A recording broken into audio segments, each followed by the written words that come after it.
On this episode of Matt Covers Tech, mini but mighty, the Radioddity RF750. You asked for another, so here it is. The AM/FM shortwave weather Bluetooth speaker MP3 playing teeny tiny ultra portable radio. Stick around, this one's impressive.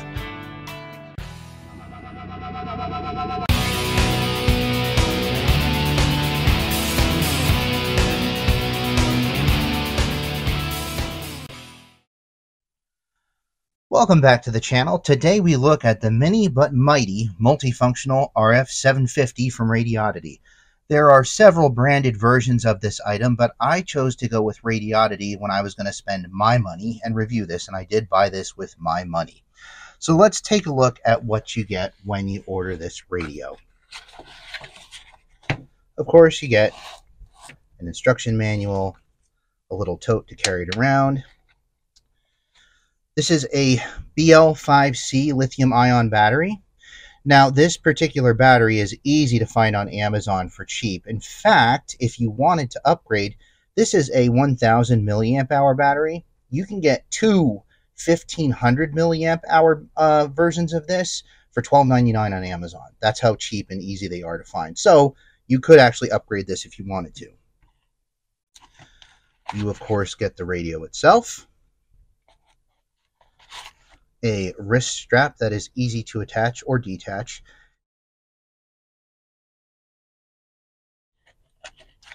A USB-C to A charging cable. And a long wire antenna with an alligator clip on the end that clips to the internal antenna on the radio itself. On the box, they put some helpful information. These are the frequency ranges that the radio covers. You can read them for yourself or pause to read. I'm not going to stop and read through all of them because that is monotonous. Okay, cool. Let's get this out of the way. Okay, so installing the battery is super easy. Back cover here, pinch the side, open the back door. Contacts on the battery are right here. They match up with this, and that's all there is to it. There you go. Make sure that my volume's down here. So taking a look at this, it looks a little militaristic, I guess, or something along those lines. Looks a little retro, and it is tiny. This thing is very, very, very small. For comparison, here's a Zippo lighter. Okay?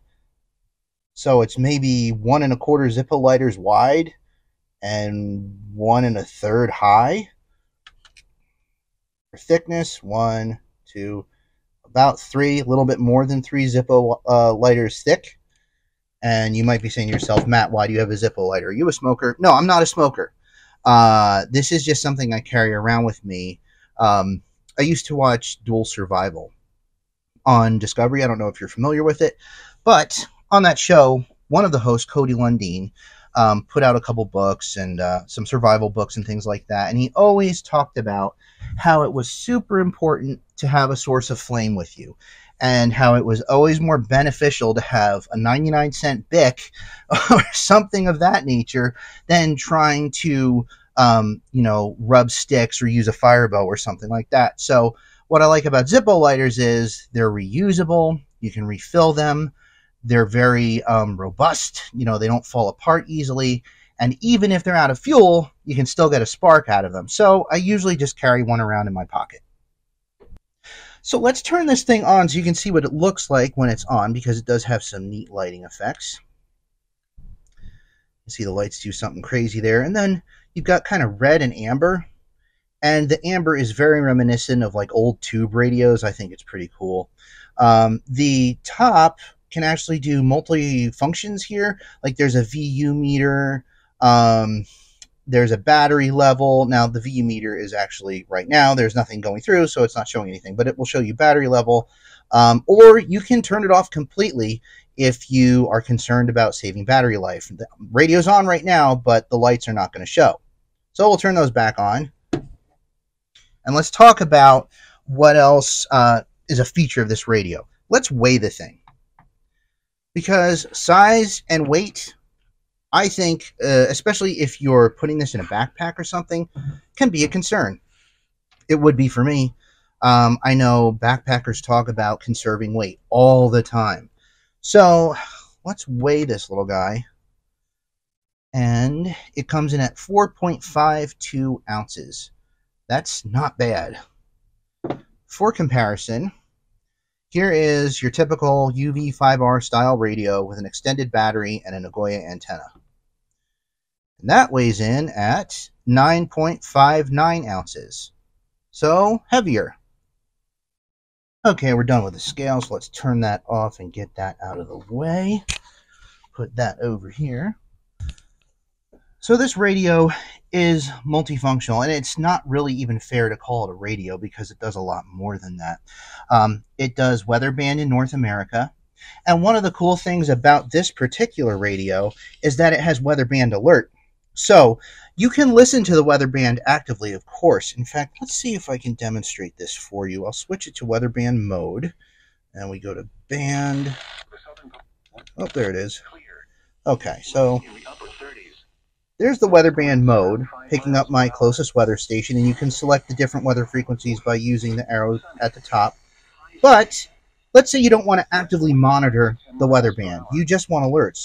Well, if you hold down the play button, this is now in weather band alert mode, which is really cool, because what this means is you can leave this on, and unless a severe weather alert comes through, you're not going to hear it. But if a severe weather alert does come through, this is going to give off that tone that we all know that you actually are not allowed to reproduce by law. You're not allowed to use that tone that we all know about through the EAS system and all that stuff. It's illegal. But anyway, if a weather alert comes through, this will kick on automatically and you'll hear the weather alert right away. And to me, that's a killer feature. This radio can also receive AM, FM, and shortwave, and it does it rather well. You can either search manually for whatever frequency you're looking for, or there is an auto scan and save feature. Now, you don't have to use both at the same time, but you can. You'll put it into a mode, and it will scan for you, and whatever frequencies it finds, it will save to one of its several memory banks. Now, you can't manually edit them once they are saved, but you can redo them altogether. Let me just take this out of scan mode because I actually want to turn it off for you. There we go. So you can redo the scan, which I think is actually practical, because if you go from one geographic area to the next, you may not know what AM, FM stations that you're going to be able to pick up there. Same with shortwave. So you redo the scan, and you get all of the stations that you can pick up saved into your presets. And those presets are numbered across the top, 1 through 7. In addition to the radio capabilities, this also works as a Bluetooth speaker that your phone or wireless device can play music through, and that's always convenient. Also, on the back, you will see that there is a slot for a micro SD card. Now, they call this a TF card in the description, but I don't want you to be confused. You need a micro SD card formatted in FAT32 with MP3 files on it for this to work. If you try to use a different formatting, it's not going to work. And also, obviously, this can't take anything except a micro SD card. Now, I've got to say, tuning on this radio was very good. It seems to be very sensitive. I didn't have a problem picking up any stations in my area. I also didn't have to hold this to keep the AM reception clear, which I know is a criticism of some other styles of this kind of radio. I didn't have a problem with that. I cannot tune in one of the broadcast stations because copyright on YouTube is nothing to play around with. In fact, it's extremely odious. You can get your video pulled down for any number of reasons just for playing something that someone else didn't like that you played, so I'm not able to do that. However, I will do an audio test just a little bit later in the video. I did test out the long wire antenna, and one criticism that I saw online was that this overloaded the radio with a nearby AM station when it was used. I didn't experience that. I have an AM station that's probably 20 to 30 miles, no more than that from me, and rather powerful, and I used this and I didn't have any overload issues. It came in just fine. Is this the best option for you? maybe not. I'll show you something in just a minute that might work a little bit better for you. However, this does work. I just put it up in a tree in my backyard, connected it to the radio on the antenna using the alligator clip, and I was able to pick up AM, FM, shortwave. It worked. It worked. And the internal antenna works pretty darn well too. You don't always need this, but it's nice to have. Now, if you feel like you need to use the long wire antenna, or you just need more antenna to pick up what you're trying to pick up, I might actually recommend something like this. Now, this is very old. This came with my very first shortwave radio that I got from one of my grandparents, and the radio is since long gone, but I still had the antenna around. So this is a Sony AN61. It is rather long. I can't remember exactly how long. At least twice as long as this. This is about 10 feet. This has got to be closer to 20. Now, especially if you want to pick up shortwave, I would recommend getting something like this. Now, this particular one is hard to find because they don't really make it anymore. However, there are others by companies like Sangean, and I would recommend getting one that has the alligator clip on the end, not this boot that goes over the antenna. This works. I just think the alligator clip is a little easier to use. That's just my opinion. But I will have a link in the description to a similar item if you're interested in that. When I first opened this thing, I had a bad feeling. I'm like, oh no, I bought a toy. But I was very, very surprised with how this sounds. And I know you are just dying to know what it sounds like. So let's do a sound check. I put in a memory card and has some royalty-free music. So let's take a listen to that. Make sure the volume's up. Turn it on. SD card mode. Let's put it up to full volume.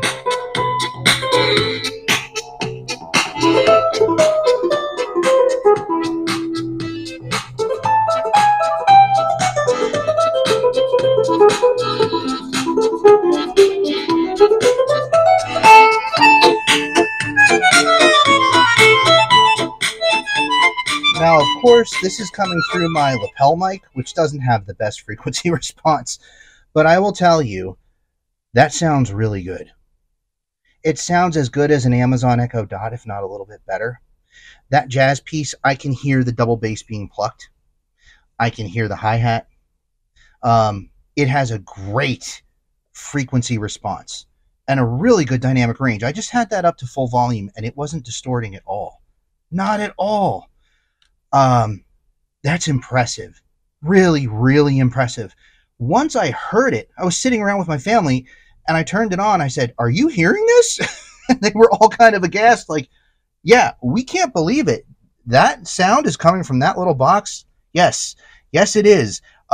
So there you have it. It sounds really, really good, especially for this size. It is tiny, tiny.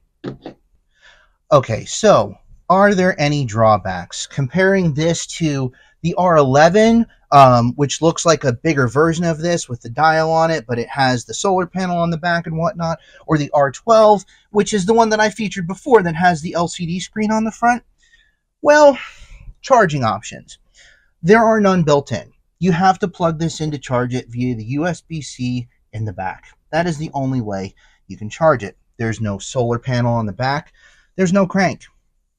Now, you can charge it off of any USB battery bank using the supplied cable. So that's not a bad thing. There is an add-on solar panel that can charge it directly, along with other items that you might have with you that need to charge as well. So that's kind of cool. And that actually gives you more flexibility with your charging options. So that might not be a drawback either. But I will put an affiliate link for the one that comes with the solar panel kit in case that's something you'd be interested in. Now, I say, is that a drawback? I'm not really sure. There's less to break on this because, no, there is no solar panel on the back and there's no crank on the side. So there's fewer points of failure. The simpler the design, the fewer points of failure. But fewer points of failure mean fewer features. In this case, no solar panel, no crank. It's a trade-off. You'll see this in lots of items. Cars with roll-down windows can't be controlled by the driver, but they're pretty reliable. Cars with electric windows can be remotely controlled by the driver, but if those motors in those windows burn out, then they cease to work completely. Another drawback, it doesn't come with a nice protective case. It comes with this kind of silly little satchel. I'll call it a satchel that you can put it in, which, depending on your application, maybe that'll work for you. I don't think it would work for me. I want something to protect it. You could probably buy some type of customizable case on Amazon, maybe one for a camera lens or something similar. What I might do is actually 3D print a case and then use the foam inserts that came with the radio and then, tote it that way. So let's talk about application. Who is this good for? Well, the first thing that came to my mind is backpackers. This is the backpacker's friend. It's reprogrammable to whatever location you hike to. Weather alerts can stay on, so if that's a concern, you'll be the first to know if something's coming through. It is so small and so light, even if you pack extra batteries. News and information easily available and attainable, even when there isn't cell phone signals. Second application I thought of were preps and bug out bags. If you're into prepping, this is a very inexpensive item to add to your kit. It's lightweight, doesn't add a lot of extra weight to your pack if that's a concern. And you could buy several of these and deploy them across several kits. And finally, I was thinking of go bags for first responders, and that's where I fall.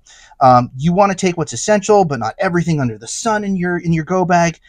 My go bag has a focus on first aid along with some MREs and thermal blankets and the like, but this would be a super easy thing to add. It's nothing. This would be nothing to add to my pack. I can tell you I will find space for this because that's where it's going to go. I'm so impressed with it. So in conclusion, I do recommend this item, specifically the one by Radioddity. Why Radioddity? Because they have earned my loyalty, not only through their support on their website, updating firmware and posting manuals and the like, but also through their customer support and excellence of items offered. I have one shortwave radio from them that I did not like, and I've talked about that. However, each one of these radios are Radioddity, and all of them, save for one, I bought with my own money, and all of them are excellent. In fact, there are at least 3 radios that I don't have out here, also from Radioddity. None of them have a problem. I am that pleased with Radioddity that they have become one of my 2 go-to brands when it comes to radio equipment, the other one being TYT, but we'll talk about them in another video sometime. Also, if you would like me to do a review on any of these that you happen to see here, I'd be more than happy to do so. Just leave me a comment. So yes, I do recommend you buy the Radioddity branded version of this radio and do it through Amazon as well for their excellent shipping and return policy. I've never been able to beat it myself. In fact, right now, as far as I can tell, this mini but mighty radio has never been cheaper to own. It's currently $36.99 on Amazon, plus a coupon that takes 20% off, bringing your total to right around $30 with some change. I think this would make a great gift to any outdoor enthusiast or radio collector, or frankly, just anyone wanting to be a little more prepared. I'll leave the affiliate links in the video description. So, that will do it for this episode of Matt Covers Tech. I hope you enjoyed yourself. Stay safe, stay vigilant, and when it comes to tech, I've got you covered.